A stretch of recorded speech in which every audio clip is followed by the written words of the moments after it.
මේ සේරටම උඩින්නේ ධර්මයේදී. දැන් ඔය කවුරුත් කතා කරනවා නේද? මරුණාම මොකද වෙන්නේ? බුදුදහමේ නිවන් යනවා.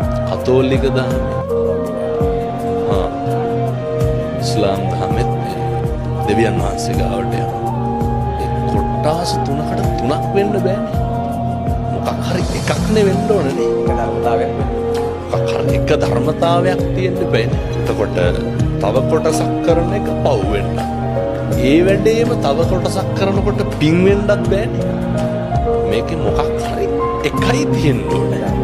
එක ධර්මතාවයක්. කතෝලිකද බෞද්ධද වෙන් කරන්න ඉපදුනාට පස්සේ මේ ලෝකේ හැම එකක්ම වෙන විශ්ව ධර්මයක් තියෙනවා. සියල්ලට උඩින් මොකක්ද තියෙන්නේ කියන එකට ධර්මයේ කියන එකට ආය විවාදයක් තියෙනවා. කිසිම විවාදයක් නැහැ. කනගාටුවට කාරණයක් තියෙනවා.